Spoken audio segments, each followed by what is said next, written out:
depuis plus de 60 ans entre deux frères, Gabriel et Danny Cohn-Bendit, qui tous deux, à leur façon, ont été peut-être, et on en discutera avec eux, des rebelles. Rebelles en tous les cas pour certains à leur institution, rebelles parfois à leur parti politique, si tant est qu'ils aient épousé à un moment un parti politique et simplement un seul. Comment le sont-ils devenus rebelles? Est-ce, comme le dit parfois Gabi Cohn-Bendit, parce que le cul entre deux chaises, la France et l'Allemagne, c'est la meilleure des positions? Ou est-ce que parce que leur père, leur mère disparus prématurément, eh bien, ils ont dû l'un et l'autre se soutenir dans cette épreuve? Est-ce parce que l'un de 9 ans plus âgé que l'autre a fait parfois des erreurs politiques et a éduqué en particulier le second? C'est en tout cas ce que dit le second du premier. On va en discuter avec vous deux, Danny et Gabi Cohn-Bendit. D'abord, peut-être Gabi Cohn-Bendit, puisque j'ai cru comprendre qu'il y avait une sorte de droit d'aînesse dans la famille Cohn-Bendit qui fait que vous avez la parole toujours en premier. Comment, justement, avez-vous envisagé ce terme de rebelle à l'occasion de ces rendez-vous de l'histoire? Est-ce que ça vous paraît un terme adéquat pour pouvoir qualifier votre action éducative, puisque vous avez été un des pionniers d'une autre éducation en France, mais votre action politique également? Alors au début, c'est vrai que pour qui est un peu narcissique, et je crois qu'on l'est tous les deux, ça fait plaisir de faire partie de la famille des rebelles. Hein. Ensuite, on réfléchit. Les rebelles, il y en a dans tous les sens. L'OAS était rebelle, Zemmour, avec qui il discutait, est un rebelle. Bon, alors, il faut préciser, c'est pas aussi simple. Rebelle par rapport à qui et rebelle pourquoi? Alors oui, dans l'institution scolaire, je pense que j'ai été assez rebelle en tant qu'enseignant. Hein. J'étais un brave petit élève qui s'est ennuyé, mais c'est pas là que j'étais rebelle vraiment, c'est comme enseignant. Bon, et par rapport à mes collègues, j'ai des rapports très difficiles avec le corps enseignant. Je n'ai pas l'esprit de corps, ça, absolument pas. Vous savez à qui vous parlez dans une salle comme celle-ci. Voilà, hein, d'enseignants. Oui, ça, je crois vraiment que dans ce domaine-là, j'étais rebelle. Et vous, Danny Cohn-Bendit, est-ce que justement vous avez estimé que ce qualificatif de rébellion correspond en tout cas à la première partie de votre action politique, c'est-à-dire celle de 1968, ou est-ce que vous vous disiez à l'époque révolutionnaire, ce qui serait un peu différent, voire très différent de rebelle? Oui, je me disais révolutionnaire. Ça ne veut pas dire que j'étais révolutionnaire. Hein. Qu'est-ce que vous voulez dire par là? Je crois qu'il y a le discours et il y a la réalité. Et vous dites ça maintenant, mais vous imaginiez ça à cette époque-là? Non, je disais ça déjà à l'époque. Mais pour en revenir, moi j'ai un problème. C'est que je suis estampillé rebelle par une photo. Ouais. Et que je peux faire ce que je veux. Je suis cette photo c'est moi, donc Gilles Caron m'a fait. C'est Gilles Caron, voilà, c'est Gilles Caron qui vous a fait. Donc, à partir de là, si vous voulez, je peux discuter est-ce que j'étais rebelle ou pas, voilà. J'ai été à la une de pas mal de médias dans le monde entier, et cette image-là reste. Ça veut dire que c'est un piège pour vous? Non, c'est une réalité. Ouais. C'est une réalité. C'est comme ça que le grand public a fait connaissance avec moi. Et donc, à partir de là, maintenant, je suis toujours rebelle. Donc, à chaque fois que je dis quelque chose qui va à contre-courant, eh bien, c'est le rebelle qui parle. Oui, c'est-à-dire quand vous êtes écologiste alors que vous êtes ailleurs, on vous dit c'est un rebelle, ou quand vous êtes au Parlement européen, considéré comme plus libéral que vous ne devriez l'être, on vous dit c'est un rebelle, il est rebelle à la gauche à laquelle il appartient, etc. etc. Moi, je crois que ce qui me définit, mais c'est que, en fait, je dis les choses comme je les pense et je les sens. Et donc, je n'ai pas une langue de bois. Et ça, c'est perçu par les autres comme une rébellion. De dire simplement une vérité, ce qu'on se considère soi-même comme une vérité, et donc de ne pas, quand je dis quelque chose et qui n'est pas, disons, dans le cadre de d'où on m'attend. Ce qu'on attend de vous. Eh bien, on dit c'est rebelle. Alors que je crois que je suis un fanatique du parler vrai. Voilà, c'est tout. Alors des fois, je peux dépasser, ou là, ma parole peut dépasser ma pensée, mais je suis un fanatique du parler vrai. Et je crois qu'il faut faire très attention parce que, disons, dans nos milieux à nous, rebelle a une connotation positive. Et Gabi a raison. la France d'aujourd'hui ou les rebelles d'aujourd'hui, reconnus par, disons, la frange profonde, c'est plutôt Zemmour que moi. On l'aime ou on l'aime pas, mais c'est comme ça, la triste réalité. Quand moi je vends dans une journée 200 bouquins, il en vend 5000. Il en vend plus que Trier-Veller. Les deux grands rebelles français aujourd'hui, c'est Trier-Veller et Zemmour. C'est quand même l'état de la France aujourd'hui. Gabi Cohn-Bendit. Oui, alors, deux choses sur Danny le Rebelle. On a un très bon ami, un des rares anards qui reste toujours très lié à nous et qui dit toujours, mais Danny, il n'a jamais rien trahi, arrêté à ses copains anards. Il a toujours été un réformiste, y compris en 68. Réformiste radical. Réformiste radical, mais pas un révolutionnaire. Il était prêt à négocier avec...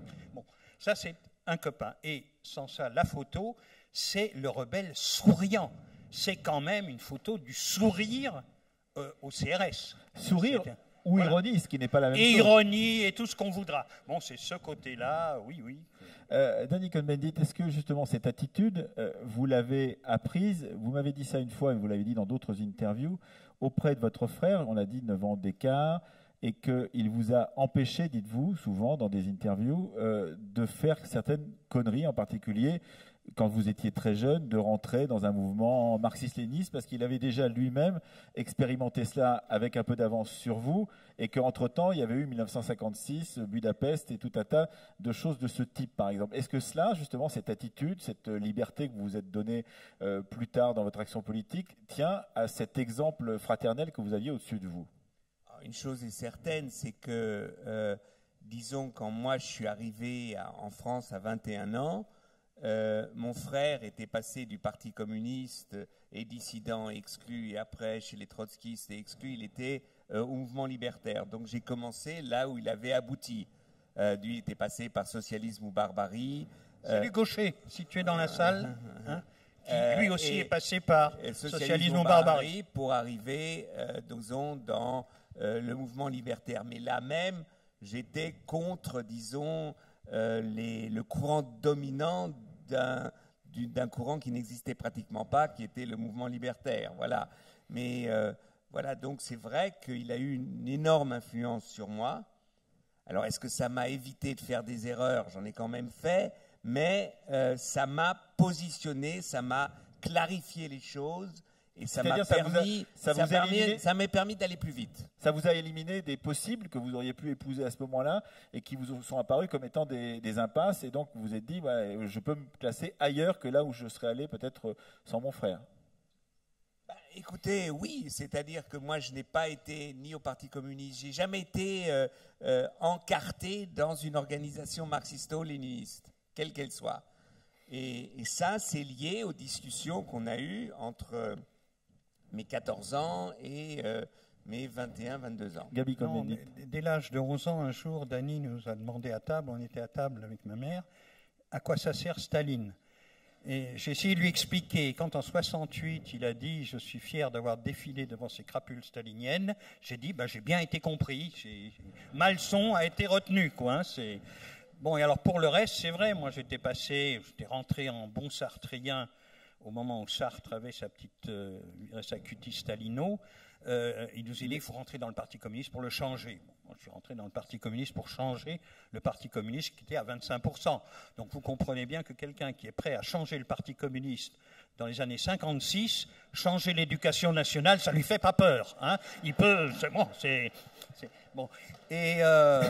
bon, alors, ça n'a pas forcément marché pour les deux cas. Donc, bah, le Parti communiste, lui, n'existe plus. Oui. Si ça pouvait être pareil pour l'éducation nationale existe toujours. Bon, et donc, je suis passé très vite, évidemment, et trotskiste, ici, petit souvenir à mon ami Félix Guattari, puisque Blois, c'est quand même aussi, pour moi, Laborde. La clinique à côté. La clinique Laborde.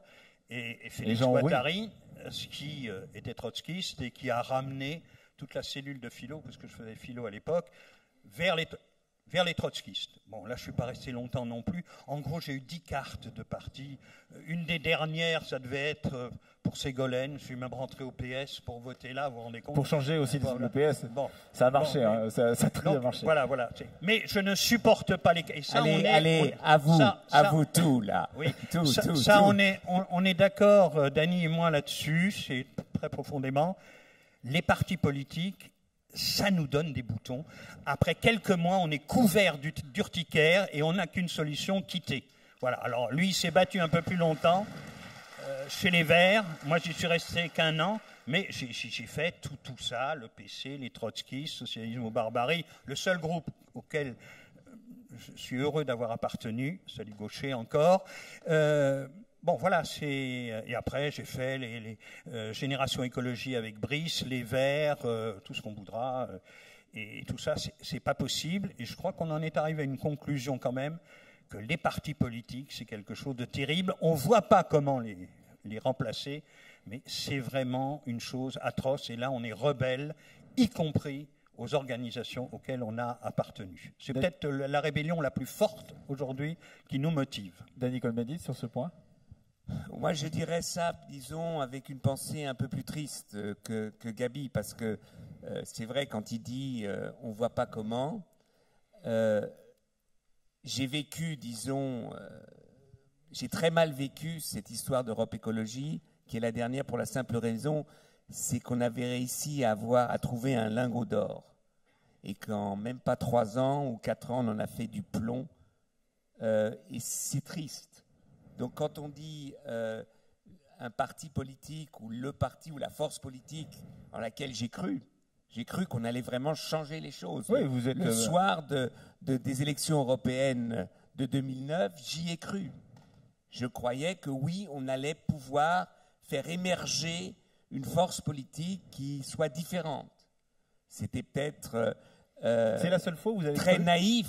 C'est la seule fois où vous avez cru à un moment que votre action politique allait pouvoir Non, déboucher mais sur quelque écoutez, chose... moi j'étais toujours un peu plus loin dans ce réformisme pratique que Gabi, puisque j'étais adjoint au maire de la ville de Francfort, j'étais au Vert allemand, et c'était aussi quelque chose de difficile quand j'ai défendu la nécessité d'une intervention militaire en Bosnie pour sauver les Bosniaques. Je me rappelle d'une motion que j'ai proposée au Congrès. C'était un grand succès. J'ai eu 30 voix sur 780. Et ce qui est terrible, c'est que donc tout ce parti m'a craché dessus et quelques années plus tard, ils étaient au pouvoir et emmenés par Joschka Fischer, ils ont décidé et tenu l'intervention au Kosovo. Je ne dis pas que c'était une erreur. Je dis que quand ils étaient tout d'un coup au pouvoir, il y a des choses qu'ils ont fait et décidées qu'ils ont refusées à peine 2-3 ans avant. C'est ça qui est désagréable avec les politiques malléables.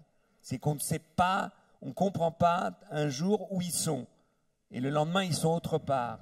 Et moi, j'essaye donc, Europe Écologie, je maintiens, était une proposition politique, un espoir politique qui pouvait changer même, disons, le paysage politique français.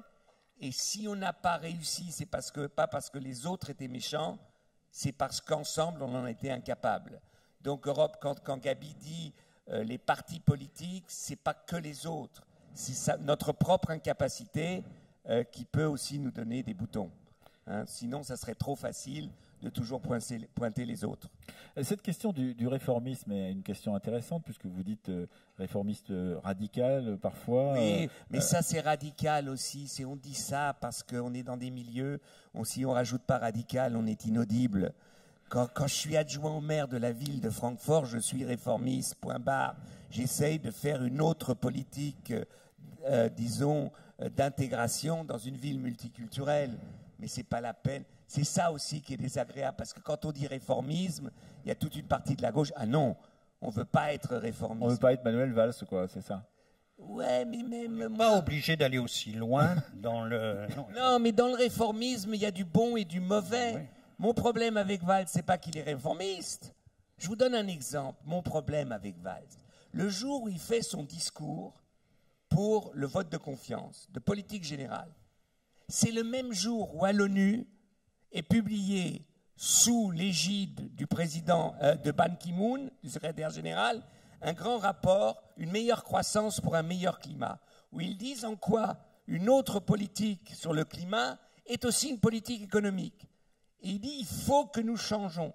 Le même jour, un discours du Premier ministre français, pas un mot sur le problème du réchauffement climatique, pas un mot. Donc ce n'est pas social-libéral ou socialo, c'est une incapacité à penser la modernité aujourd'hui. C'est ça que je lui reproche, et non pas d'être réformiste. S'il était un bon réformiste qui s'attaque au réchauffement climatique, je dirais bravo. Ce n'est pas mon problème, mais qu'il soit social-libéral ou pas, ça m'est complètement égal. Gabi Cohn-Bendit, sur cette question du réformisme comme étant une possibilité pour changer, justement, pour permettre de changer la société, peut-être différemment de la révolution ou de la réforme ou de la rébellion.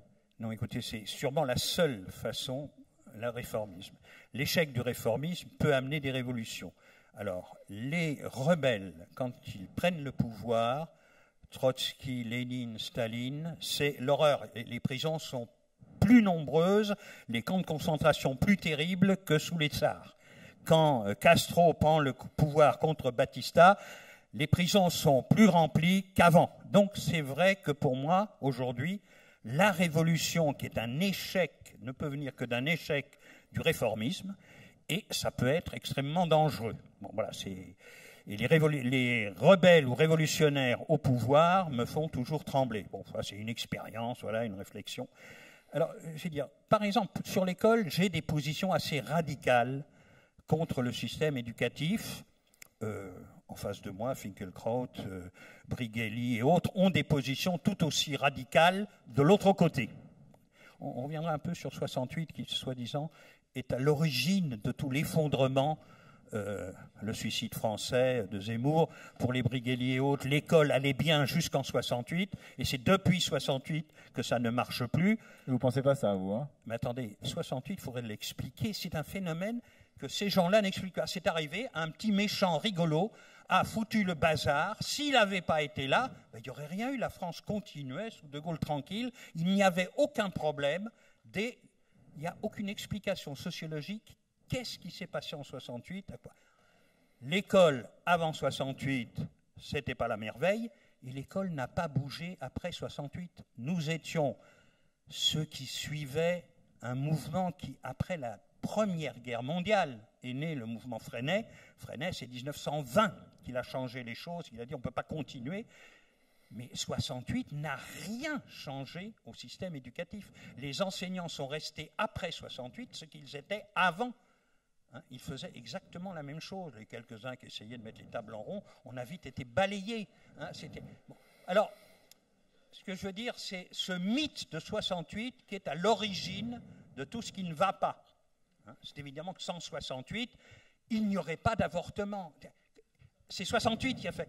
Attendez, il y a eu un mouvement social qui a explosé et qui a continué après, mais qui existait avant. Bon, ça c'est une chose. Donc sur l'école, moi j'ai des positions assez radicales contre ce système éducatif. Je sais qu'on ne changera pas le système éducatif. Valls a dit refondation, on s'est rencontrés, je lui ai dit je suis heureux, tu sais bien, moi, Payon. Je l'assimile, mais bon... Pauvre Payon. Mais il doit se retourner dans son presque cercueil. Mais, bon cercueil, il est au Parlement européen, il ne faut pas grand-chose. Ah bah oui, c'est bien ça, le cercueil. Pour lui, le Parlement européen, comme pour d'autres, c'est un cercueil. Mais ce que je voulais dire, Payon a dit, refondation, on s'est rencontrés, je lui ai dit, je suis heureux, tu sais bien, mais il a dit, rien ne se fera sans, et encore moins contre les enseignants. J'ai dit, donc, tu fais une croix sur ta refondation, tu sais bien qu'elle n'aura pas lieu. Hein, parce qu'elle... Par contre, moi je suis réformiste, je sais qu'on ne changera pas, mais il y a des lieux où on peut changer. Et c'est ce que j'ai proposé à plein de ministres, ça n'a pas marché, je le reposerai, puisque j'ai rencontré ce matin la ministre, j'ai pu enfin lui remettre mon livre, j'avais fait une lettre ouverte dans l'IB, on n'avait pas eu de rendez-vous, ce matin, rendez-vous va être pris. Et il y a des collèges dans les banlieues dont tout le monde dit c'est l'horreur, personne ne veut y aller. On est un certain nombre d'enseignants, y compris des retraités, à près de 80 ans, on est prêt à remouiller la chemise pour aller là et inventer avec ces jeunes quelque chose qui leur corresponde. Et on nous fout la paix pendant 3 ans pour voir comment ça va se passer. Personne, aucun syndicat enseignant peut protester. Personne ne veut y aller. Les commissions paritaires, on ne trouve pas de gens volontaires pour y aller. Je ne sais pas pourquoi ça ne marche pas. Je l'ai proposé à tout le monde. J'espère que là, on va pouvoir commencer cette chose-là. C'est du réformisme. Le petit frère a une réponse. Une fois, ça a marché avec un ministre. Vous avez quand même créé les lycées, enfin le lycée expérimental et C'est vrai, il ne faut pas l'oublier quand même. C'est pour ça, oui, mais c'est bien ça, c'est pour ça que je recommence à chaque fois. Ça oui, mais c'était avec Savary. C'était avec Alain Savary, c'était au début des années grand 80. Réformiste et qui a toujours été du bon côté. Voilà, c'est un Savary, c'est 40, il n'a pas la Francisque comme d'autres présidents de la République l'ont eu de gauche. Il est parti dans la résistance, il était socialiste. On arraisonne l'avion de Ben Bella pendant la guerre. Il démissionne du Parti socialiste. Enfin, il a toujours été du bon côté. C'est un grand réformiste. Et il nous a permis d'ouvrir des établissements. Hélas, lui a succédé le ministre le plus conservateur que la France, de l'éducation que la France ait connu, en tous les cas sous la 4e et 5e, et sans doute la 3e, Chevènement. Et donc, évidemment, les lycées expérimentaux, ce n'était pas l'élitisme républicain, donc ça n'a pas continué. On a eu de la chance que ça n'a pas été interdit. Danny Cohn-Bendit, la potentialité révolutionnaire à laquelle vous dites que vous n'avez pas cru lorsque vous étiez vous-même dans le mouvement de 68, cette potentialité révolutionnaire, il y a encore des gens qui y croient. Qu'est-ce qui fait que, selon vous, cette potentialité révolutionnaire, c'est-à-dire de chambouler le vieux monde, de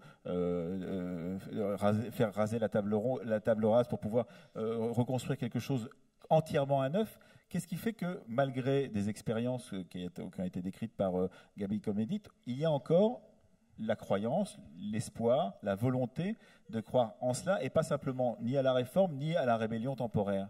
Il y a deux choses là-dedans. D'abord, il y a des tas de gens, avec raison, qui trouvent le monde tel qu'il est insupportable. Et donc, ils ont un désir d'un changement radical. Ils disent, on n'en veut plus, faisons table rase, faisons quelque chose de meilleur. Donc, une société montant, un système politique où les gens s'y retrouvent plus. Je comprends. Quand on voit l'état du monde, je comprends cette envie de révolte, ce sentiment de révolte. Mais deuxièmement, après, et c'est Gaby, tout à l'heure, quand il a développé l'idée que les révolutions, ce sont dans des pays où les réformes ont échoué, n'ont pas eu lieu, il y a d'abord un problème pour nous, c'est vrai que, disons, en 68, enfin, j'étais révolutionnaire, il y a plusieurs types de révolutionnaires. Il y a les révolutionnaires qui étaient pour les systèmes les plus débiles, donc en 68, vous aviez se battre pour la liberté, les droits, la liberté et la démocratie en France et être pro-chinois, il faut être un peu gaga, mais c'était comme ça. Et puis il y avait donc, il y avait des Coréens, il y avait des Albanais, il y avait toutes les folies. Nous, les libertaires, on était pour les losers de l'histoire. On risquait rien, on était pour les perdants. Les donc les libertaires, Kronstadt, les libertaires en Espagne, etc. Sauf que, à l'époque, j'aurais pas dit une phrase que je dis aujourd'hui. Si je fais, ça veut rien dire ce que je vais dire historiquement, mais pour comprendre, vraisemblablement, pendant la Révolution russe, les mencheviks avaient raison. Et c'est tout le problème.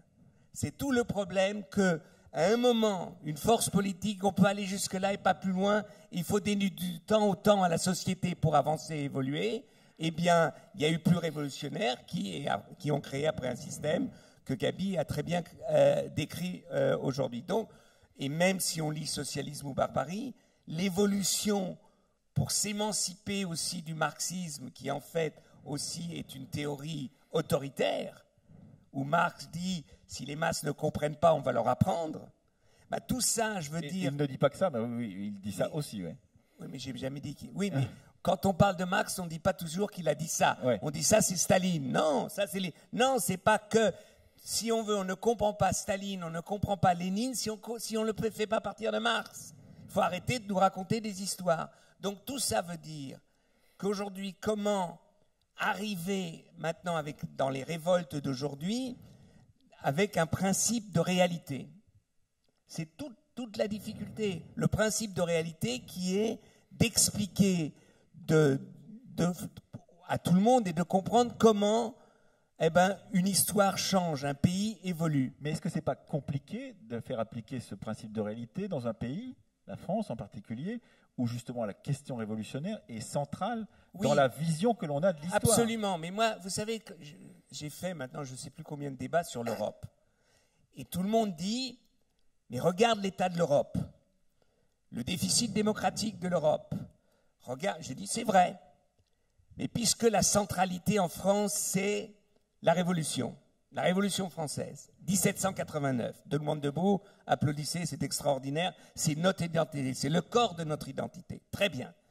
Quand est-ce que la France est devenue une démocratie? Moi, j'ai une date, puisqu'on est au rendez-vous des historiens, une date. Je sais que c'est ridicule ce que je vais vous dire. 1945, le droit de vote des femmes. Après la Turquie, bien après la Turquie. Alors, ça a mis donc plus de 2 siècles pour devenir une république démocratique. Alors vous allez me dire, le droit de vote des femmes, il ne faut quand même pas exagérer, il y avait le Front populaire avant, c'est quand même un épiphénomène dans les... Non, hein, d'accord. Pour comprendre que c'est vrai que l'évolution d'une société, quand on passe de l'État-nation, la révolution qui fait une nation républicaine et le processus de construction d'une démocratie, et qu'aujourd'hui on voit les difficultés du processus de construction de la démocratie au niveau européen, eh bien je dis, c'est ça l'histoire. Et c'est ça notre devoir. Le dernier devoir que je ressens, c'est d'expliquer inlassablement que oui, c'est vrai, que les critiques sont justes. Vous savez, quand un qui se dit révolutionnaire aujourd'hui, Mélenchon, eh bien, il appelle à la révolte du peuple. Et il fait une affiche où il y a marqué dessus « Prenez le pouvoir ». Qu'est-ce qu'il y a comme photo? La sienne. Sa binoche, sa gueule. Prenez le pouvoir, c'est donnez-moi le pouvoir. C'est ça le problème des révolutionnaires. Tout simplement, ils disent qu'ils le font pour le peuple et enfin ils ont autre chose. Gabi Cohn-Bendit. Oui. Bon, tout le problème des révolutions... Tant que, c'est vrai, les réformistes ne prendront pas la mesure de ce qui ne va pas, de ce qui est compliqué, des injustices qui existent et on passe à côté, c'est vrai que ça alimente ceux qui disent il faut casser la baraque. Et il y a des moments, je me dis moi aussi, il n'y a que ça à faire. Vraiment, notre échec de ne pas résoudre les problèmes. Aujourd'hui, par exemple, on dit le dialogue social.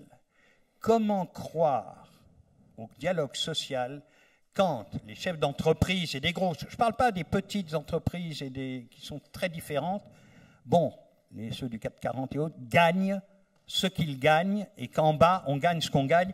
Comment croire? C'est vrai que telle entreprise est en difficulté, c'est vrai qu'il faut serrer la vis, mais comment un ouvrier en bas peut croire que celui qui lui dit ça gagne ce que lui, il gagne en 5, 10, 15 ans, en un mois? Il ne peut pas croire quelqu'un, il ne peut pas y avoir de dialogue social dans une société où à un moment de crise, ces différences sont aussi énormes. Je ne comprends pas que les chefs d'entreprise ne comprennent pas que c'est leur propre mort qu'ils font parce qu'ils sont incapables de se dire, bon, il faut serrer à nous aussi. Bon, toutes ces questions-là fondamentales, d'inégalité qui à un moment, alors moi je suis un vieil égalitariste, j'ai été une fois choqué par Apathy, à qui Dupont-Aignan demandait « Et combien vous gagnez, vous ?» Et Apathy n'a pas répondu, ce qui est son droit le plus strict, et à la fin a dit « Ce que je gagne, je le mérite ». Personnellement, j'ai été choqué en disant « Bon, il doit gagner, alors on discute avec Dany, c'est pareil, pour moi, entre 20 et 30 000 euros par mois. Un futur prix Nobel de médecine qui travaille à l'Institut Pasteur, professeur, doit gagner entre 5 et 10 000 euros. Ça veut dire qu'un futur prix Nobel qui va résoudre le problème de l'Ebola, etc., ne mérite pas plus que 5 et 10, et qu'un journaliste comme Apathy mérite 20 ou 30. Pour moi, c'est scandaleux. Alors qu'ils disent le marché est comme ça, et je gagne ce que le marché m'attribue, mais pas ce que je mérite. Bon, moi, je suis un vieil égalitariste là-dessus. Mais je sais que ce sera très difficile, ça évoluera lentement, mais que ça ne bouge pas du tout, c'est ça qui alimente les phénomènes d'explosion. Il y a un point sur lequel j'aimerais vous entendre l'un et l'autre, peut-être, c'est la question nationale. Parce qu'on voit bien que votre tête de Turc, en éducation nationale, c'est Jean-Pierre Chevènement. On voit bien qu'il y a cette dimension nationale qui, d'une certaine façon, bride, empêche l'émergence d'une Europe que vous souhaitez de vos voeux. Danny Cohn-Bendit, est-ce que cette question nationale est une question qui, d'un bout à l'autre de votre itinéraire, a mobiliser votre énergie, soit pour pouvoir la changer, la réformer, cette nation, ou parce que aussi, issue de la Révolution française, cette nation telle qu'elle est née est une sorte de carcan duquel il faudrait se sortir. Daniel Cohn-Bendit, qu'est-ce que vous pensez de cela? Moi, si vous me dites, puisque vous aimez tant tous la Révolution française, que vous voulez revenir au code de la nationalité pendant la Révolution française, je suis pour. Oui. Et ce qu'il disait, tous ceux sont français qui sont là et qui travaillent pour la Révolution. Oui, Anna Garcís-Claude, c'est tout un tas d'autres. Exactement, donc c'est très bien. Alors si c'est ça l'esprit républicain, on va s'amuser. On va s'amuser comment... Ça, c'est... Mais de côté.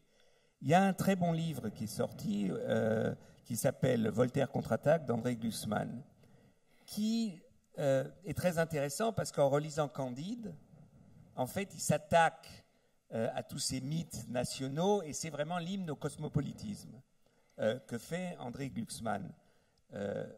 Et je crois qu'il y a le problème, vous me dites, les États-nations, ou le nationalisme, appelez-le comme vous voulez, tout ça, c'est ça qui rend l'Europe plus difficile. C'est une question qu'on peut poser. Oui et non. Dans ce livre, André dit qu'on soit fier de son pays. Pourquoi pas? Gabi est fier quand l'équipe de France est championne du monde. Oui, il fait comme si, mais quand l'équipe de France gagne la Coupe du Monde, vous auriez dû l'entendre. Oui, d'accord. Non, mais on peut être fier, mais pourquoi la fierté? C'est contre les autres. C'est ça le problème. On peut mieux aimer la cuisine française, c'est pas ça. Ce qu'il y a et ce qui existe aujourd'hui, c'est, dans le débat sur le nationalisme en France, c'est très simple. Vous écoutez Hollande, sa dernière conférence de presse, il vous dit « La France est un grand pays ». La preuve, moi, président d'un grand pays, je suis un grand homme. Et je suis grand, par exemple, je peux décider, si c'est nécessaire, quelque chose qui est très dur, de la guerre et des paix, d'intervenir en Irak. 6 avions. Donc, il n'y a toujours que 3 qui peuvent voler, parce que 3, ce n'est pas un grand pays. Et que le nationalisme, sinon la réduction nationale fait qu'aucun politique, ou très peu de politiques, en France, sont capables ou disent la France n'est plus un grand pays. La France est un pays qui, si elle veut défendre certaines idées de civilisation, elle ne pourra le faire qu'avec les autres, et c'est pour cela qu'on a besoin de l'Europe. Il y a un homme politique qui l'avait dit il y a très longtemps, c'était Valéry Giscard d'Estaing, disant qu'on avait un destin de puissance moyenne. Il a été évidemment battu aux élections, et derrière, aussi bien François Mitterrand, Jacques Chirac, Nicolas Sarkozy, redisant que la France était un grand pays. C'est vrai qu'il y a des tas de choses qui me séparent, si on parle de l'immigration, tout ça, de Valéry Giscard d'Estaing, mais là, il avait raison. Il y a des fois des gens, même s'ils sont du centre de droite, qui disent des choses sensées. Et que mais ça, c'est le grand problème du nationalisme. C'est-à-dire que si vous êtes incapable de voir la réalité en face, eh bien, vous n'arriverez pas à résoudre les problèmes. Les problèmes du réchauffement climatique, vous n'arriverez pas à le résoudre en partant de la France. Le dernier exemple des nations. Il y a en Europe plus de 2 millions de soldats en uniforme. Vous voulez me dire pourquoi faire? Il n'y en a même pas 50 000 dans toute l'Europe capables d'intervenir si c'était nécessaire.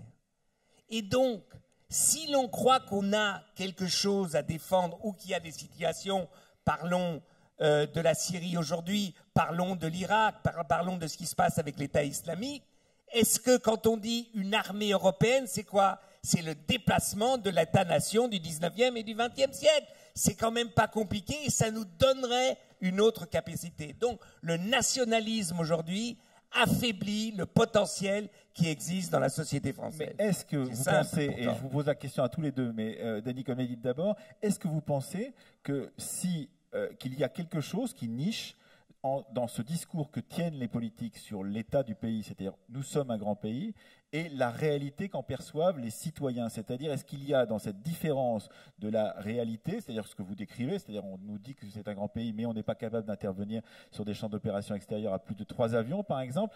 Est-ce que cela, chaque citoyen le perçoit et ça fait partie du malaise que l'on ressent dans cette société française? Non. Il y a une différence entre un discours des élites et des hommes politiques et la réalité perçue par chacun. Alors d'abord, tous les citoyens ne perçoivent pas la même chose. Il faut arrêter de me dire le citoyen français perçoit ceci ou cela. D'accord? C'est vrai. Bon. Il y a toute une partie des citoyens en France qui aimeraient, qui quand ils lisent Zemmour, ils disent oui. Le suicide, oui, c'est ça. Ils ont l'impression, ou ils disent le ressentir. C'est comme quand il y a la campagne électorale contre Jospin et qu'on parle, par exemple, des agressions. Quand vous demandez aux gens, vous avez été agressé, ils disent non, mais j'ai vu à la télévision. D'accord? Donc ça, c'est un sentiment. Oui, ils ont le sentiment d'une France qui s'affaiblit. Et le rôle du politique, c'est quoi? C'est de dire, oui, vous avez le bon sentiment et on va faire de nouveau de la France un grand pays, ou de confronter les citoyens avec la réalité d'aujourd'hui, de la mondialisation au jour d'aujourd'hui. C'est ça le rôle des politiques. Gabi Cohn-Bendit, sur ce Tout d'abord, l'identité, l'État-nation, ce n'est pas la Révolution française. La monarchie française a créé un État-nation, on le sait depuis un certain temps, le débat gaucher des historiens ont montré que la France, l'État-nation, a été construit par la monarchie. Hein, la Révolution n'a pas coupé ça, elle a continué, mais sans monarque. Alors ça, c'est déjà arrêtons avec l'État-nation, la grande puissance française, c'est la Révolution. Valmy, etc. Voilà. Hein, c'était déjà avant. Alors deuxièmement, alors moi, pas du tout le discours réaliste, je pense que l'identitarisme national est un danger. Dans l'histoire, ça a pu être un moment. Je ne vois pas les côtés bénéfiques, hein, je ne vois que les côtés. La célébration là, de la guerre de 14, je croyais que enfin la grande boucherie allait être analysée et qu'on allait être critique. Non, c'est l'unité nationale, le pauvre Jaurès, mort pour rien. Moi, le rebelle, hein, c'est Jaurès, qui s'est battu contre ce conflit qui venait et qui a été assassiné pour ça. Donc, quand on a les deux grands-parents qu'on avait, qui avaient des casques à pointe, d'un côté, il est dur de s'identifier à ce grand mouvement de rassemblement qu'est la guerre. L'identitarisme, que ce soit territorial, alors c'est vrai pour les petits identitarismes bretons, basques et autres qui me donnent autant de boutons que le grand identitarisme français, l'identitarisme religieux, l'identitarisme, nous les hommes, vous les femmes, toutes ces identités. Il y a un très beau livre que je vous conseille de lire d'Amartya Sen, prix Nobel d'économie, Identité et violence. Il dit, nous sommes faits de centaines d'identités. Faire de l'une d'entre elles, la territoriale, la religieuse, la sexuelle, là tout ce qu'on voudra, l'identité principale, c'est le début de la violence. Et c'est pour ça, moi, on a la chance, alors là, Denis et moi, de parents allemands, donc on peut difficilement s'identifier au-delà de nos parents, puisqu'ils étaient allemands. C'est le fameux cul entre deux chaises dont je parlais tout à l'heure. Difficile de s'identifier à l'Allemagne qui a chassé nos parents. Donc, ça, c'est merveilleux. On ne peut pas, nous, les Français, depuis toujours... Non, on est Français depuis notre naissance, c'est tout. Hein, et avant... Et je dis ça... Tu dis non, alors, Dany, ils ne l'ont même pas naturalisé à la naissance. Il a dû être après... non, je ne suis pas naturalisé, je suis allemand. N'essaye pas d'avoir la même nationalité que moi, enfin. Moi, j'ai été naturalisé à la naissance en fonction du droit du sol. Lui, il est devenu allemand en fonction du droit du sang. Notre père était revenu allemand. Bon, bref. Mais je veux dire... Et puis, ça nous amusait de passer la frontière avec des passeports différents, les deux frères. Bon. Moi, j'en ai ajouté un deuxième, je suis burkinabé aussi. Ça me plaît aussi au moment du discours sur l'identité nationale, prendre une deuxième identité, hein, qui est celle d'un pays que j'adore, etc. D'ailleurs, ça se voit que tu es burkinabé. Ouais. Oui, je suis un teint clair. Bon, bref. Non, mais ce que je voulais dire, c'est grave, ce besoin, et je comprends, et réfléchir à ce besoin qu'ont les gens de s'identifier à un État-nation, à une religion, à un sexe, à homo, hétéro, etc. Mais je dis que c'est dangereux, c'est grave, et pour l'instant, les identifications religieuses et nationales sont pour l'instant les pires, les plus dangereuses, et il faut combattre ça, indépendamment de ce qu'a dit Dany, que la grandeur de la France... Bon, je ne supporte pas les discours sur la beauté de la langue française. Tous les enfants du monde trouvent beau la langue dans laquelle leur mère leur a parlé quand ils étaient tout petits. Il n'y a pas une langue qui est vilaine. La grandeur de la langue française qui permettrait de dire des choses que d'autres ne peuvent pas dire. Quelle langue ne peut pas dire ce que dit la langue française? Bref, tous ces discours, la littérature française, c'est évident que Shakespeare, alors à côté de Racine et Corneille, il ne faut quand même pas rigoler, c'est un tout petit auteur, Shakespeare. Bon, Kafka, ça, on n'étudie pas ça à l'école. À l'école, c'est la littérature française qu'on étudie, et pas les grands auteurs de Dostoïevski, etc., qui ont fait notre bonheur quand on était adolescent. Bon, je trouve ça grave, cette identification à une histoire, l'histoire française. Nous, on a toujours été merveilleux, on a été envahis par les Romains, on a été envahis par les Allemands, on a été en Allemagne, mais ça c'est pour les pacifier, pour Napoléon. Amener la République. Voilà, amener la République, tout ce qu'on voudra. Il y en a assez de cette histoire mythique avec laquelle on fabrique des petits patriotes qui ne comprennent plus du tout ce qui se passe dans ce monde. Mais est-ce que cette société, est-ce que vous nous décrivez quelque chose d'intéressant? C'est quelque chose de fluide. Non, mais toujours intéressant, évidemment. Voilà. Mais quelque chose de fluide. On a l'impression que ce que vous nous décrivez, c'est un monde qui va peut-être un jour avoir moins de barrières, être plus rapide, plus fluide, où on pourra justement changer à l'envie d'identité. On a de multiples identités, tout le monde le sait, et passer de l'une à l'autre très rapidement. Est-ce que cela, c'est audible, compréhensible par tout le monde, et en particulier par nos dirigeants, par les gens qui ont... disons la volonté de nous gouverner, Dany Cohn-Bendit? Alors, d'abord, on peut commencer par les dirigeants et après par les citoyens. Les dirigeants, je suis sûr que si là, en ce moment, Hollande est à l'Élysée, il se dit ça va mal. Il faudrait, en fait, relancer l'économie française, un plan d'investissement. Il n'a pas d'argent. Ce n'est pas à cause des 3%. Parce que de toute façon, on est à 4,2% de déficit. Quand on dit il faut lâcher, il ne faut pas se tenir aux 3%, je veux dire, on s'est tenu une fois en 30 ans, 3%. Ce n'est pas du tout ça. Il n'a pas l'argent. Et puis, tout d'un coup, il y a une proposition du nouveau président de la Commission, il y a 300 milliards.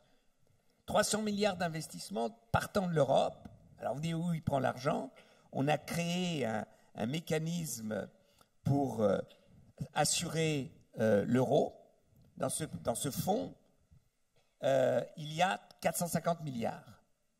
Et M. Juncker, il dit, je sais que ce n'était pas prévu comme ça, mais comme on est dans une crise, il faut relancer l'Europe, on va prendre 100 milliards dans ce fonds, on va le donner comme garantie à la Banque européenne d'investissement, qui est un levier, et on aura les 300 milliards pour investir. Ça, Hollande, il le voit. Il le voit que ce n'est pas de la France. Que s'il veut relancer l'économie dont il a besoin, dont l'Europe a besoin, ça passe par l'Europe.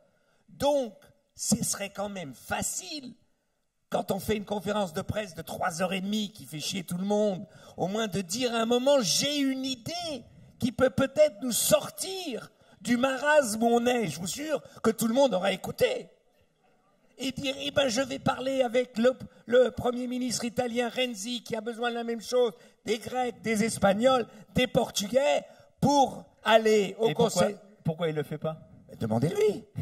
Moi, j'en sais rien. Vous me dites, est-ce qu'il pourrait comprendre? Je veux dire, s'il a un tant soit peu une compréhension de la réalité d'aujourd'hui, c'est la même chose pour la lutte contre la dégradation climatique, c'est la même chose pour les problèmes de l'immigration. Il n'y a aucun des grands problèmes qu'il doit résoudre, qu'il peut résoudre simplement au niveau national. Moi, je dis, s'il est dans sa petite chambre à l'Élysée, que de toute façon elle est partie, il ne sait pas quoi faire, eh bien, il pourrait quand même se coltiner cette réalité. Alors ça, c'est pour le dirigeant. Vous disiez, il faut distinguer les dirigeants et les citoyens sur cette question de la société qui serait plus fluide, qui permettrait pour plus les citoyens, il y a des grandes différences. Il y a des grandes différences.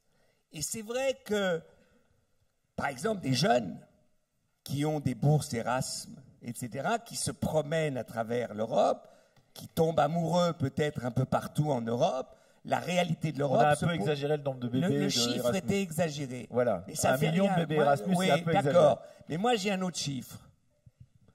Moi, je suis pour que chaque année, au moins 2 millions de citoyens européens aillent faire des études ou travailler ou pendant 1 an dans un autre pays européen. Si vous avez chaque année 2 millions, vous avez au moins un quart de ces 2 millions qui va tomber amoureux dans un autre pays. C'est comme ça, si on a entre 25 et 30 ans, ça arrive. Donc vous avez tout d'un coup, et je vous donne un exemple réel. Là, c'est le power flower que vous décrivez. Non, mais je vais vous dire, c'est plus réel parce que c'est intéressant. Prenez une jeune Hollandaise, d'origine turque. C'est-à-dire, ses parents étaient venus, elle est hollandaise, elle a fait des études de droit, hein, et elle veut faire 1 an en France, et elle va à Montpellier. À Montpellier, elle rencontre un jeune maghrébin, alors vous choisissez Maroc, Tunisie, Algérie, comme vous voulez, qui a fait des études, lui, de médecine. Ils se rencontrent dans un bar de Montpellier, ils sont amoureux, ils font un enfant. Cet enfant, qu'est-ce qu'il est? Hollandais, français, algérien, marocain, tunisien, comme vous voulez, ou turc? Et tout à la fois. Il est européen. C'est la seule identité qui corresponde à ces multiples identités d'origine. Donc, on peut l'expliquer, ça, aux citoyens. On peut. Alors, c'est vrai que ceux qui sont plus pauvres, qui ont plus de difficultés, qui ont l'impression que les politiques les plus négatives viennent de l'Europe, eux, ils ont un sentiment négatif face à cette nécessité. Alors, il faut l'expliquer. Quand les politiques français vous disent « c'est Bruxelles qui a décidé », je vous demande, c'est qui Bruxelles? Le mannequin Peace? Non, mais c'est vrai, c'est Bruxelles. Bruxelles, ce sont ou les représentants des gouvernements européens ou une majorité politique au Parlement européen. Mais ce n'est pas une abstraction. Donc, je crois qu'effectivement, la politique européenne aujourd'hui est néfaste. Elle est, on dit néolibérale, je crois qu'elle est que néo et même pas vraiment libérale sociale. Ça se discute. Mais donc, le débat qu'on doit avoir avec les citoyens, leur expliquer. L'autre jour, j'étais dans une fac à Montpellier. Il y avait 500 étudiantes et étudiants. Ils avaient en moyenne, enfin, il y avait quelques cheveux gris, d'accord. Non, c'était pas des profs, c'était des gens qui voulaient aussi, bon, bref. Et alors, on a parlé de l'Europe comme ça. Et à la fin, il y en a plusieurs qui sont venus me voir, dire, vous devriez venir, vous n'avez pas le droit d'arrêter. C'est la première fois qu'on a entendu un discours sur l'Europe où on pouvait dire, oui, il faudrait que ça aille dans cette direction. Ça veut dire que vous allez reprendre du Non, ça ne veut pas dire. Je veux dire, ça me fait mal au cœur, c'est tout. Hein, j'ai trouvé ça. Mais c'est-à-dire que je crois qu'on peut défendre autrement l'idée d'Europe, et quand on défend la nécessité d'Europe, je crois qu'on peut persuader les citoyens. Mais pour cela, CQFD, il faut d'abord partir de la réalité. La France seule, même pas l'Allemagne seule, ce n'est plus un grand pays. Mais il y a un problème pour pouvoir mettre cela. Plusieurs. Non, mais un des problèmes, c'est la question de la confiance. Vous êtes confronté, vous en tant qu'enseignant, la parole du professeur par rapport à sa classe, vous en tant qu'homme politique, même si vous êtes à la retraite d'Annie Cohn-Bendit, de la confiance dans la parole que vous donnez.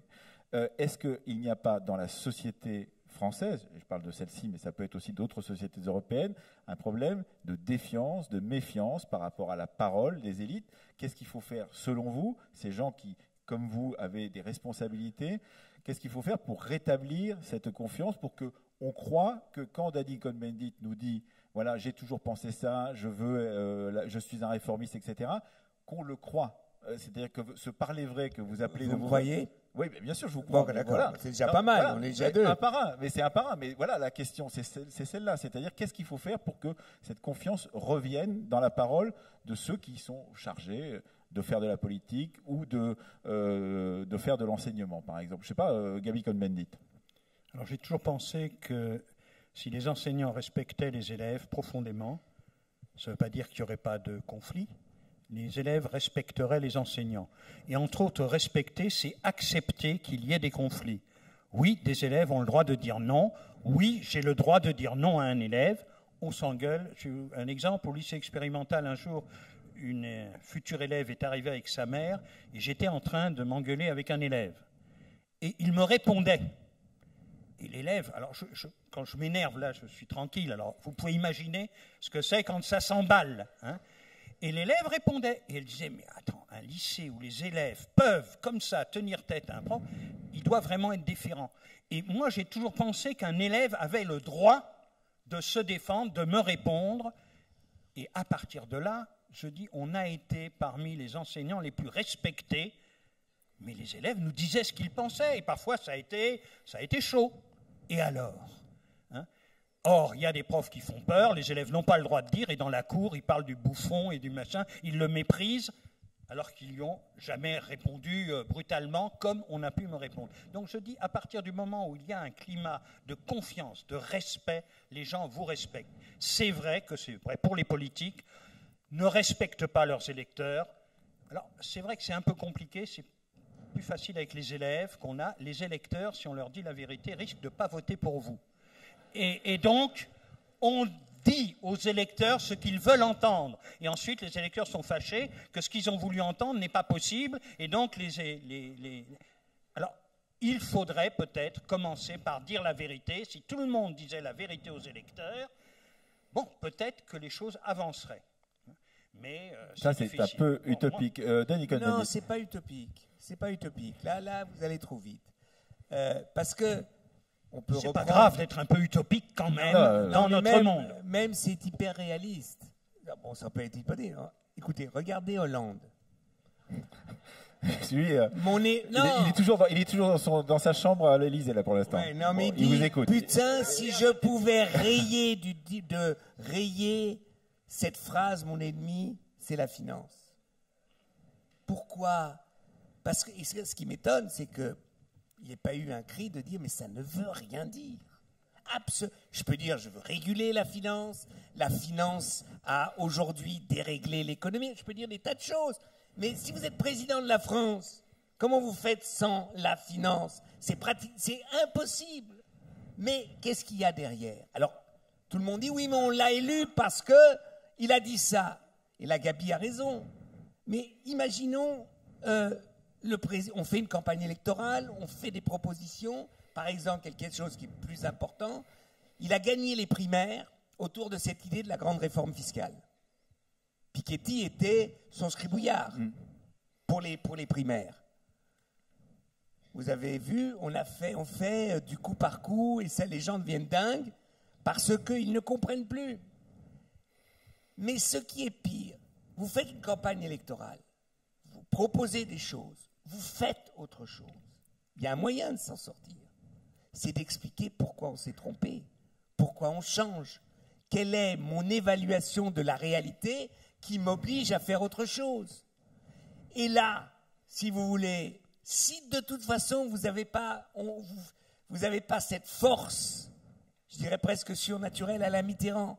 Mitterrand est élu avec le programme commun, un an après il fait le contraire, avec Delors. 2 ans, oui. 2 ans, là, voilà, c'est vrai, 2 ans. Il n'a pas dit, non, ils ont continué à dire on ne fait pas de rigueur. Mais Mitterrand, c'était mythique. Pauvre François, lui, il n'a pas ça. Hein? Mais ce qu'il y a derrière, je crois qu'aujourd'hui, c'est que on ne prend pas les citoyens pour des adultes. C'est-à-dire qu'on respecte, ça ne va pas dire, et là Gabi a raison, il ne faut pas leur dire ce qu'on croit, ce qu'ils veulent entendre, on est de gauche, on dit ceci, on est de droite, on dit ceci. Et pourquoi le discours de Marine Le Pen passe? Parce qu'elle n'a pas approuvé, c'est fantastique son programme. On dit non à l'Europe, on dit non à l'Europe, alors on sort de l'Europe, on sort de l'euro, on ferme les frontières, on fait un bras d'honneur à la mondialisation, on fait de l'assimilation à la française, et vous allez voir, tout ira bien. La Corée du Nord. Voilà. Le problème, il est, mais oui, c'est qu'aujourd'hui, il y a une partie des citoyens qui dit on a tout essayé, Sarko qui nous a promis ceci, la gauche qui nous a promis cela, et qui se laisse aller, comme c'est arrivé dans l'histoire, qu'une partie des sociétés se laissent aller. Vous savez, les nazis, je ne dis pas que Marine Le Pen est nazie, je veux dire un processus historique. Les nazis, ce n'étaient pas des gens qui venaient de l'extérieur de l'Allemagne, qui ont envahi l'Allemagne. Hein. C'est une évolution dans la société allemande. Et les Allemands ont payé très cher, et d'autres encore plus cher. Bon, mais le fait est qu'aujourd'hui, les gens, ne voyant plus d'issue, se laissent aller vers cette théorie où Gabi dit la Corée du Nord, de la fermeture d'un pays, eh bien, ça prouve bien qu'ils n'ont plus confiance en rien et ils sont prêts à faire confiance à n'importe quoi. Mais moi, je me pose une question en vous écoutant tous les deux, c'est que on comprend bien votre volonté de parler vrai, votre volonté de faire avancer les choses, chacun dans votre domaine. Et au bout du compte, arrivé où vous en êtes l'un et l'autre, vous avez réussi à faire des lycées expérimentaux, mais ils ne se sont pas répandus sur l'ensemble de la planète et encore moins sur l'ensemble du territoire national. Vous avez voulu changer les choses, Danny Cohn-Bendit, des pratiques politiques, et vous êtes toujours heurté à des fronts qui ne vous ont pas permis d'aller aussi loin que vous le souhaitiez. Qu'est-ce que vous avez comme analyse justement sur cette incapacité à faire bouger, même si vous l'avez fait bouger à certains moments, les lignes plus que vous ne l'avez fait, je ne sais pas, Danny Cohn-Bendit ou Gaby Cohn-Bendit, qui veut répondre au premier, je ne sais pas, Danny, sur cette question-là? C'est une sorte d'échec. Vous dites, je pourrais redémarrer parce qu'on me demanderait de redémarrer sur l'Europe, parce que tout compte fait, je n'ai pas réussi à faire ce que je voulais faire avec Europe Écologie Les Verts, etc. etc. Moi, je m'en sors par une pirouette facile. C'est bien. Je crois que j'ai réussi quand même à implanter dans une partie de la société française, qui vraisemblablement n'est pas majoritaire, cette idée d'Europe. Et ça, je le vérifie dans la rue. Alors c'est vrai qu'il y a des tas de gens qui me haïssent, qui me cracheraient dessus, qui ne me parlent pas. Tant que ça? J'en sais rien, parce qu'eux, ils ne me parlent pas. Mais il y a des tas de gens qui viennent me voir et qui me disent « c'est formidable, c'est vrai, tu as raison, continue ». Donc je crois qu'il y a un message qui est passé dans une partie de la société qui est minoritaire, mais qui existe. Et je crois que ce message, quand je fais une intervention au Parlement européen sur la Grèce et qui est repris plus de 200 000 fois par Internet en Grèce, j'ai l'impression qu'un message est passé.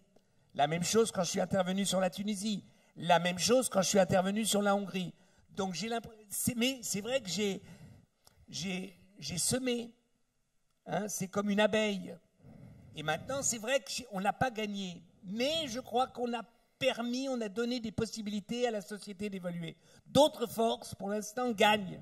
Zemmour gagne, c'est vrai. Mais le problème, c'est de savoir aujourd'hui comment on va continuer. C'est là la deuxième question sur Europe Écologie. Là, vous avez plus raison. C'est vrai que... C'est la forme partie qui gêne. Mais oui, on a essayé la coopérative. C'est surtout, on n'a pas réussi à créer un espace politique qu'on appelle organisation, où le plus important, c'est le pouvoir dans ce parti, les postes dans ce parti. On n'a pas réussi. C'est-à-dire qu'on a cru, ou beaucoup ont dit oui, c'est d'abord l'intérêt collectif, comme une politique, disons, de l'environnement, c'est l'intérêt collectif. Eh bien, on n'a pas réussi à ce que l'intérêt collectif puisse, en fait, calmer les ardeurs individuelles. C'est ça la grande défaite d'Europe Écologie. Et à partir de là, le mouvement s'est dégradé et la confiance qu'on avait en nous, parce que vous faites des sondages, 60%, là, il y a 2 semaines, des citoyens français disent une des questions les plus importantes, c'est le problème de l'écologie et du réchauffement climatique. Mais ils n'ont pas confiance dans l'écologie politique telle qu'elle existe. Ça, c'est notre défaite. Donc, je suis d'accord avec vous. Ça, c'est quelque chose qu'on n'a pas pu résoudre. Mais en même temps, cette situation, ce qui s'est passé en 2009, reste quand même dans les mémoires collectives de la société française. Gaby Cohn-Bendit. C'est vrai qu'il y a des obstacles très forts. Bon, je l'ai dit pour l'éducation nationale, vouloir faire bouger l'éducation nationale, vouloir faire changer. Bon, les enseignants, c'est un groupe fort là-dedans. Leurs enfants réussissent bien. Pourquoi changer un système qui réussit si bien à vos enfants? Ouais, pas de raison. Bon, il y a les enfants des autres, mais ça, c'est quand même pas le plus important. Donc, je veux dire, c'est... Vous êtes assez provocateur pour que la salle réagisse quand même. Non, mais qu'ils réfléchissent. C'est vrai que les meilleurs résultats, statistiquement, en gros, c'est les gosses des enseignants qui les ont, etc. Et donc, on ne change pas, on ne bouge pas. On pourrait analyser pour plein de raisons. Tant qu'on recrutera les enseignants sur les mêmes bases, à savoir français, maths, etc., et pas, tu as envie d'être dans une classe avec des gamins, petits, moyens ou grands, eh bien, ça ne changera pas. Hein, moi, je suis pour colonie de vacances en première terminale, BAFA. À partir de là, et je ne dis pas qu'il suffit d'avoir un diplôme d'animateur de colo de vacances pour devenir prof, mais je dis c'est le point de départ pour savoir si on peut faire de toi un prof. Tu t'entends avec les gosses, tu aimes ça, eh bien on va voir parmi ceux-là lesquels pourront devenir profs. On fait exactement l'inverse. D'abord 3 ou 4 ans d'études, et puis... Bon. Deuxième chose, bac plus 5, si quelques gosses des milieux populaires arrivent au bac plus 1 à la limite, bac plus 2, ça y est, ils sont éliminés, plus aucun gosse des milieux populaires n'arrive dans le corps des enseignants. Hein, alors que dans le temps, je vois, mon beau-père était fils de cantonnier, attendez, méthode traditionnelle ou pas, ça n'avait rien à voir avec le jeune ou la jeune sortie des classes moyennes aujourd'hui qui devient professeur des écoles, puisqu'on n'est plus instituteur, on est professeur des écoles à bac plus 5, qui n'a rien à voir avec les instituteurs. Alors là, ça c'est vrai d'avant, et ce n'est pas 68 qui a cassé ce genre de choses. Donc je veux dire, on est face à des obstacles très forts. On nous dit ça n'a pas essaimé, mais ce n'est pas notre fait. Et encore une fois, je propose depuis à tous les ministres, laissez-nous aller volontaires là où personne ne veut aller. Et ça, là, c'est les ministres qui bloquent ou c'est l'état-major ou autre. Hein, je voudrais, à propos d'Allègre, le seul à qui je n'ai pas écrit, puisqu'on était des pédagogos, il ne discutait pas avec nous, mais Allègre a voulu faire une chose, dégraisser le mammouth. Comme il était en rogne avec les syndicats, ils ont fait croire que c'était dégraisser l'éducation nationale. Non, c'était dégraisser le ministère. Alors je vais vous dire une chose, en Finlande, les enseignants gagnent bien mieux qu'en France, alors que l'État dépense la même chose, 7% du PIB. Ben, comment c'est possible? S'il dépense la même chose, comment on peut mieux payer les enseignants? Il n'y a pas de ministère, il n'y a pas de rectorat, il n'y a pas de machin, il n'y a pas de truc, il n'y a pas de truc d'encadrement. Les enseignants, l'administration, c'est les collectivités, et les enseignants, entre eux, discutent de pédagogie, d'évolution, etc. Et ça permet de mieux payer les enseignants sans cet appareil, le mammouth, qu'à mon avis, il faudrait dégraisser, etc. Ça ne suffirait pas aujourd'hui pour changer les choses avec les enseignants qui y sont, mais au moins on pourrait avancer. Voilà, il y a des obstacles, à nous de continuer, de faire comprendre des choses, et on verra bien. Pour soutenir ce qu'a dit Gaby, c'est quand même la France, le seul pays qui, à un moment, a eu l'idée géniale de supprimer la formation pédagogique. Non mais, je vous jure, j'ai essayé d'expliquer cela dans divers pays européens. Ils ont cru, bah oui Dany, mais c'est vrai, tu exagères toujours. J'avais beau essayer de dire c'est pas moi, c'est l'autre Sarko, j'ai eu aucune chance. Qu'est-ce que ça veut dire? Et en France, ce débat, qui heureusement maintenant est dépassé dans les pays nordiques de toute façon, mais de plus en plus, qui est un enseignant, il transmet du savoir. Non, un enseignant ou une enseignante aujourd'hui, c'est aussi un éducateur. Parce que la société est comme cela. Et que tant qu'on n'arrivera pas justement à remettre les pendules à l'heure, on aura ces problèmes. Donc, ça, si vous voulez, sur l'enseignement aussi, il y a conjointement la volonté des parents à ce que leurs enfants réussissent. Moi, je me rappelle, je vivais en communauté il y a 150 ans. On vous l'a souvent reproché, ça, vous l'avez traîné assez souvent. Oui, oui. Mais il y avait une petite fille et le père n'a pas pu aller au conseil de classe, donc j'y ai été. C'était la deuxième année du primaire. Les parents, en Allemagne, n'arrêtaient pas de dire « vous ne donnez pas assez de devoirs parce qu'elle doit passer son bac, ils devront passer la deuxième année du primaire, et puis après pour entrer à l'université ». Tant que l'école et les parents sont structurés sur cette angoisse, eh bien c'est évident qu'on emmène, on pousse les enfants à un certain échec et l'école ne fonctionne pas. Et là, les politiques, moi, Luc Ferry, par exemple, on l'aime ou on l'aime pas, moi je trouve qu'il a dit, je l'ai entendu par hasard à la radio, hein, et il a dit, non, il a dit un truc sur les ministres. Il dit, écoutez, il y a eu, depuis De Gaulle, environ 13, 14, 15, 16, 17 ministres, je ne sais pas combien, qui sont restés en moyenne 1 an et demi. Vous restez ministre, qu'est-ce que vous pouvez faire? Rien. Il faudrait au moins une loi qui dit un ministre de l'Éducation doit faire au moins 5 ans. Après, vous dites c'est bien ou c'est pas bien. Mais c'est complètement idiot. Najat, sur la rentrée, elle n'a rien à voir. C'était l'autre. Et l'autre, c'était encore l'autre. Entre Payon, Hamon, Najat, vous dire quelle est la logique. Chacun veut y mettre du sien. Donc, de toute façon, ça ne va pas marcher. Il faut qu'on ait, en France aussi, qu'on accepte. Un ministre de l'Éducation de gauche fait une réforme, 1 million de personnes dans la rue contre. Un ministre de l'Éducation de droite fait une réforme, 1 million de personnes dans la rue contre. C'est ça qui bloque aussi, non pas seulement l'éducation nationale. C'est quand même marrant d'entendre Dany Cohn-Bendit critiquer les manifestations. Non, je ne critique pas. J'ai bien compris. Je dis ici, les gens ont droit de manifester. Mais si je veux être au pouvoir, je dois être assez intelligent pour essayer d'avoir le pouvoir pour que les gens n'aient pas envie de manifester. C'est autre chose. Gaby Cohn-Bendit. C'est ça l'intelligence du politique. Il y a quand même une chose énorme. Dany a dit là sur les petits, les devoirs. Les devoirs dans le primaire sont interdits depuis 1956. Interdits. Quelle est l'école où on ne donne pas? Ouais, c'est les parents qui veulent. Depuis quand les enseignants font ce que les parents veulent?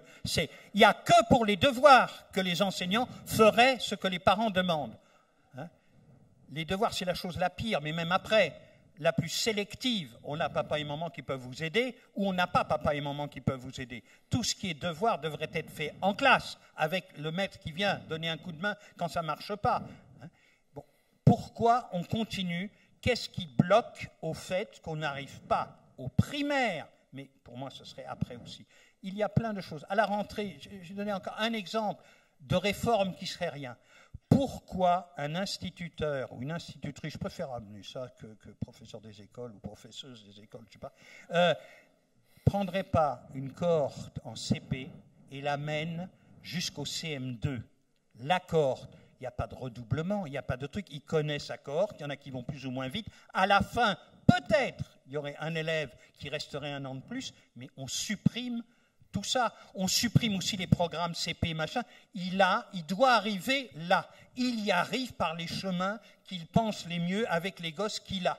Qu'on fasse des programmes de fin, il faut arriver là. Mais un programme en CP, en CE1, en CE2, en calcul, en machin, il faut arriver là. Pendant l'année, il y en a qui vont plus vite, il y en a qui vont moins vite. Toutes ces choses-là, je ne comprends pas. Pourquoi en 6e, il n'y a pas une cohorte d'enseignants qui prend une classe ou 2 jusqu'en 3e? Il n'y aurait pas de redoublement non plus. La rentrée, c'est des vacances un peu plus longues. Il y a Noël, il y a machin, mais il n'y a pas tout ce chamboulement de la rentrée. Hein, et pour les censeurs, quel travail en moins de ne pas avoir à refaire les emplois du temps tous les ans. Il a une cohorte. Bon, il y a plein de choses comme ça qui sont possibles et qu'on ne fait pas, et on continue par tradition à faire ce qu'il y a de pire. Est-ce que dans la salle, certains ou certaines d'entre vous ont quelques questions à poser à nos deux invités? Levez bien le doigt ou la main si vous le voulez. S'il n'y a pas de questions, j'en ai encore en réserve. Monsieur. Allez-y, monsieur. Ça marche? Oui. C'est pour Dany, plutôt. On se tutoie ou pas, non? Ça fait rebelle. Je suis là. Là, à droite. Non, non, non, non. Dany, non, non, Dany. non. Là-bas. Non, non. J'ai vu. Non, c'est pas lui. Ah, c'est là-bas. Alors, j'ai pas vu. Ça marche? Alors, d'abord lui, après lui. Tu es atteint par Alzheimer, non? Ouais. Allez, vas-y. Non, il y a une chose que tu n'as pas évoquée, là, et j'aurais bien... C'est ton rapport au pouvoir. Le thème, c'est les rebelles.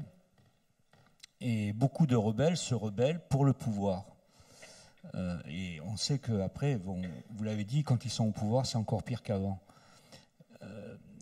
Toi, tu as toujours affirmé que le pouvoir ne t'intéressait pas. Et ça m'intrigue.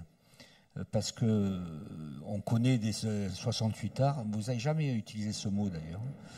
On connaît dans 168 arts qui sont devenus chefs d'entreprise, qui sont même devenus d'éminents hommes politiques. Et toi, c'est pas le cas. Alors, je voudrais avoir ton point de vue là-dessus.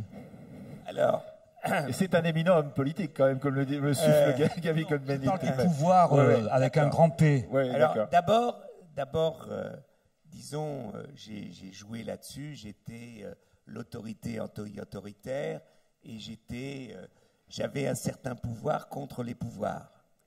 Ça a été un peu ma marque.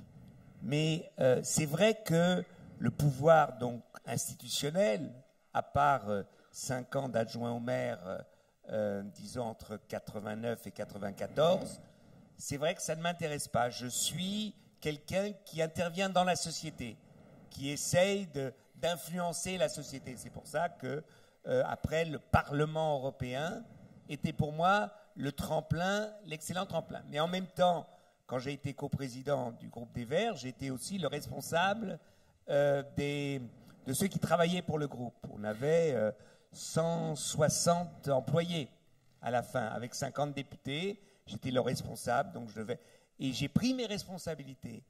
Mais donc, ce que je veux dire par là, c'est que la vie de quelqu'un, surtout quand on pense pouvoir, ministère, etc., c'est vrai que c'est un hédonisme de vie qui fait que je n'ai pas voulu. Ce n'est pas une vie. Moi, j'avais un très bon copain, enfin, il est toujours très bon copain, Fischer, quand il était ministre des Affaires étrangères, il se baladait toujours avec 4-5 gardes du corps. On allait manger ensemble. Ils étaient très sympas. Ce n'est pas du tout ça le problème. Mais je me dis, quand j'ai envie d'aller au cinéma, quand j'ai envie de faire ceci, je n'ai pas envie de me promener toujours avec des gardes du corps. Donc, le pouvoir a des symboles, où il y a des symboles du pouvoir, d'une réalité du pouvoir, qui contredit ma vision de vie. Mais ça, tu me diras, c'est très individualiste, oui, mais c'est comme ça. Je n'ai pas voulu, j'adore la politique, j'ai beaucoup travaillé, mais je ne voulais pas sacrifier ma liberté de vie à la politique et à la fonction institutionnelle. J'ai une question qui est posée ici. Je regarde pour oublier personne dans la salle. Madame, il y a quelqu'un Ici? Ici, voilà, allez-y, monsieur. Alors, c'est une question à Dany. C'est une question un peu nostalgique. En mai 68, tu as été un des leaders avec Jesma et Sauvageau et d'autres du mouvement donc, de contestation des étudiants. Je t'ai vu en haut de la chapelle de la Sorbonne le 13 mai 68 devant cette immense marche à travers Paris contre les... Tu vas faire pleurer tout le monde ici. Contre la répression policière. Là, normalement, on lance les violons, là. Oui. C'est parti. Hein. Alors, la question est celle-ci. En mai 68, il existait une radio qui s'appelait Radio Sorbonne.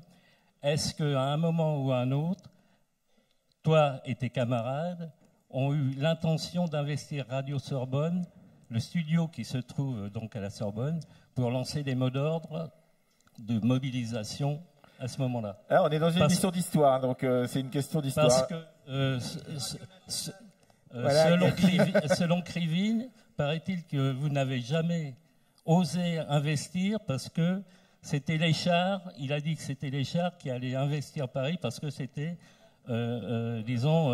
Ouais, ils avaient, non, mais ils avaient ça- Luxembourg et Europe 1 pour Ça, eux. la paranoïa des trotskistes, je te la laisse. Hein, là, c'est pas mon truc. Non, le simple, Gabi a raison. On avait toutes les radios, on avait Europe, on avait Luxembourg, on parlait toujours en direct, ils étaient là en direct. Pourquoi investir une radio que personne n'écoutait alors qu'on avait les radios que tout le monde écoutait? Il faut dire que cet épisode-là est un épisode intéressant, effectivement, puisque c'est à cause de ça, d'ailleurs, que le gouvernement a retiré les fréquences des voitures radio de Radio Luxembourg et d'Europe 1, parce que justement, Radio Luxembourg et Europe 1 donnaient trop la parole à Danny Cohn-Bendit et aux autres. Et on se souvient d'un magnifique morceau d'anthologie de Radio Luxembourg où Gesmar négocie en direct avec le recteur Rapin, comment il s'appelait? Grappin, voilà. Rapin, c'était le recteur de Nanterre. C'est pas grave. Voilà, c'est pas grave. voilà, un magnifique morceau d'anthologie de discussion entre un des manifestants et la radio, le responsable du rectorat. Madame, je voudrais, puisqu'on fait une leçon d'histoire, je voudrais quand même ici encore, parce qu'on dit, voilà, les étudiants, les policiers, une des personnalités les plus extraordinaires de mai 68, et je tire ma révérence, un rebelle, il faut lui rendre hommage. C'était le préfet Grimaud. Et c'est grâce à lui, peut-être, qu'il n'y a pas eu de mort. Et je l'ai rencontré juste avant sa mort, il y a 2-3 ans. Et si vous allez sur le.fr, vous verrez, il y a cette rencontre. On est tombés dans les bras tous les deux, on s'est embrassés. C'était vraiment un grand moment où il m'a dit, et je veux m'excuser, si on veut juridiquement, pas seulement pour lui, mais aussi pour le recteur Grappin de Nanterre, qui a été traité, pas par moi, mais par le mouvement de SS. Ancien résistant. Un ancien résistant, aussi bien Grappin que Grimaud. Et ça montre que des fois, les révoltes peuvent être idiotes dans leur vocabulaire. De dire USA, SA, SS, c'est pas savoir ce qu'étaient les SS. Hein? Et de dire que Grappin et Grimaud étaient des nazis, c'est pas savoir ce qu'étaient les nazis. Donc on pouvait s'opposer, mais ça aussi, ça fait partie un peu de l'histoire. Et je voudrais que ceux qui refont l'histoire toujours dans leur tête de 68, qui pensent à ces erreurs idiotes que nous avons commises. Une question de madame ici, et je ne sais pas si j'en ai d'autres. Oui, monsieur. Madame d'abord. Madame, allez-y. Monsieur, puisque vous avez le micro, et madame ensuite, s'il vous plaît, pour madame. Là-bas. Bonjour. Je voulais vous poser la question par rapport à la démocratie. C'est-à-dire, vous disiez tout à l'heure, la démocratie, elle est arrivée en 45. Non, si, c'est ça. Non. Pour le vote des femmes. Et moi, je vois qu'il y a le travail qui est fait par Étienne Chouard qui pose la question de savoir si il y a déjà eu de la démocratie en France, dans le sens la démocratie représentative est-elle une démocratie? Qui veut répondre sur le travail de Chouard et en particulier sa démocratie du tirage au sort, puisque je crois que c'est ce à quoi fait référence monsieur. Qui veut répondre? Deux choses. D'abord, sur le tirage au sort, on a essayé Europe Écologie. Ils n'ont pas voulu, mais on a fait... Non. Encore une fois, on peut critiquer l'état de la démocratie en France. Mais on ne peut pas dire que ce n'est pas une démocratie. C'est là où encore, on n'arrivera pas à confronter. La France est une démocratie. Comme toutes les démocraties imparfaites, elle continue à évoluer. La véritable, disons, révolte qu'il faut dans la démocratie en France, c'est de passer à une autre, c'est de dépasser la constitution de la Ve République et du présidentialisme. Mais je ne crois pas, moi, qu'on aille vers le tirage au sort, etc. Donc, il faut arrêter aussi d'être comme ça, de dire on n'est pas dans une... Si, à partir du moment où il y a un droit de vote, à partir du moment où il y a des institutions telles qu'elles existent en France, il y a un socle très fort de démocratie en France. Gabi Cohn-Bendit, sur cette question. Deux choses. Bon, moi, je ne serais pas opposé à des tentatives d'expérimentation de tirage au sort au niveau des municipalités, mais surtout que les partis politiques commencent, que leurs responsables soient tirés au sort parmi les militants, etc. Et que donc il n'y ait plus cette course, c'est moi qui sera député, puisque tout le monde sait que tout le travail dans un parti, c'est de devenir un responsable pour pouvoir être élu ensuite, ou être le secrétaire de l'élu, etc. Mais attendez, pour moi la démocratie, c'est aussi, et là, dans les rebelles, etc., je voudrais rappeler une histoire un peu pénible pour moi. Pour moi, la démocratie, c'est aussi le droit d'expression.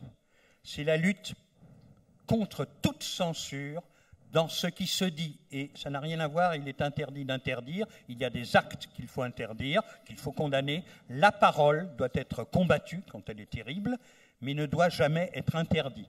J'ai été de ceux qui se sont battus, et ça m'a coûté cher, pour le droit d'expression des négationnistes. Je maintiens que la censure, elle a commencé par les négationnistes, après c'est les lois mémorielles sur les Arméniens, après c'est sur la colonisation, et c'est le Parlement qui décide de ce qu'on peut dire ou ne pas dire dans des problèmes historiques. La parole doit être totalement libre, la parole, y compris raciste. Quand des racistes s'expriment, des gamins ou des autres, il ne faut pas dire c'est interdit, on essaye de discuter, de comprendre, de voir à quoi ça correspond. Et combattre une idée négative, etc., c'est le meilleur moyen de la faire disparaître, et l'interdire, c'est un danger. Alors, tout le monde est contre la censure quand c'est une caricature de Charlie avec Mohamed et une bombe sur la tête. Alors, c'est un scandale chez les musulmans. Et par contre, quand il s'agit de la Shoah ou autre, on peut interdire. Il faut là interdire l'interdiction de toute parole. Ça, c'est la démocratie pour moi, importante. C'est un combat où parfois on est très minoritaire. Hein, chacun a ses trucs qu'il ne veut pas voir interdire. Ses amis n'ont pas le droit d'être interdire, mais se battre pour ne pas interdire la parole de ceux avec lesquels on n'est pas d'accord et énormément pas d'accord, ça c'est le plus difficile. C'est pas un piège, mais vous êtes d'accord avec ce que dit votre frère, Danny Cohn-Bendit? C'est aussi une position que vous tenez moi, j'ai pas tout à fait la même position que Gabi sur l'histoire de la Shoah et de l'interdiction du négationnisme, ce qui est sur les camps de concentration. Je trouve que, et la même chose je serais sur le négationnisme si on pouvait le faire en Russie aujourd'hui sur l'Union soviétique. Il y a à trouver, je ne sais pas si c'est l'interdiction, mais dans le discours de Gabi, il manque le respect qu'on doit avoir pour les victimes. Et je crois que c'est un problème, je n'ai pas la solution, je ne veux pas dire, mais c'est vrai que quelqu'un qui était en camp de concentration, il n'y en a plus beaucoup maintenant, tu vas me dire, donc après, c'est plus la peine de se poser la question, qui ne supporte pas qu'on dise que les camps où il a été n'existent pas, moi je comprends. Je comprends. Oui, et que là, par respect, une société dise « je veux respecter », comme je crois qu'il y a des propos racistes. Et créer une loi pour ça? Oui, mais la loi qui existe aujourd'hui, la loi Guesso, j'avoue que je ne suis pas contre. Je le dis, on n'est pas d'accord là-dessus. Mais il a raison sur les lois mémorielles. D'un autre côté, c'est-à-dire, ça continue avec les Turcs, les Arméniens, alors que les Arméniens de Turquie disaient « surtout ne faites pas de loi », parce que ça... Je comprends son discours, mais j'ai l'impression même sur le racisme, je trouve qu'il y a une violence à certains moments d'une parole raciste, et c'est pas vrai, oui, si c'est des mots, mais il y a des professionnels de la violence raciste, tu peux plus discuter avec eux, et où ils pullulent, disons, l'espace public, et je comprends qu'on ait envie de se défendre contre ça, et c'est pas vrai. Tu peux pas discuter avec Zemmour. Tu peux pas. J'ai essayé. Quand le mec qui te dit les homosexuels ont pris le pouvoir, qu'est-ce que tu veux? Je lui ai simplement souhaité qu'il tombe amoureux d'un homme. Comme ça serait réglé ce problème chez lui. Mais sinon, il y a, et comme ça, quand il y a une dimension, une vague qui prend une société, des fois, une loi peut être un rempart. Très brièvement, on arrête là. 30 secondes, mais j'imagine mal une loi qui interdirait à Zemmour de s'exprimer. Mais aujourd'hui, j'ai jamais dit qu'il fallait discuter avec Zemmour. Je ne discuterai pas de ce que dit Zemmour ou des racistes ou autres. On discute dans la presse, dans les trucs. Un dernier point comme ça. Bon, vous avez vu, on a quand même un point de désaccord. Mais je voudrais vous en signaler un autre qu'on a depuis toujours. Quand, pendant la guerre, ma mère, une cartomancienne, lui a lu les lignes de la main. Il n'y avait que moi qui étais né à l'époque, et elle lui a dit « Vous aurez 2 fils, l'un génial et l'autre très intelligent. » C'est une bataille entre nous. Danny a souvent dit « L'histoire a tranché ». J'ai dit non, qui est le plus célèbre? L'histoire a tranché. qui est le génial et qui est sûrement très intelligent, ça, l'histoire n'a pas encore dit. Vous voyez, on a 2 points un peu je voudrais de finir. divergence. Ça, c'est l'histoire racontée par Gabi qui a une suite. Et une suite. Il y a 3 semaines, j'étais à Marseille. Vous avez vu une cartable ancienne? Non, non, non. C'est plus intelligent que ça. Et une femme d'un certain âge et une femme un peu plus jeune, mais quand même d'un certain âge, m'a dit « Dany, il faut que je te dise quelque chose. Ton frère raconte souvent l'histoire de la carte... la diseuse de bonne aventure. Eh bien, ma mère a été voir la même. Et celle-là, elle lui a dit, Madame, je suis triste pour vous, vous n'aurez pas d'enfant. Je suis une des 2 filles que cette dame ne croit pas ce qu'a dit la cartomancienne. Merci, bonsoir et bonne continuation des rendez-vous de l'histoire.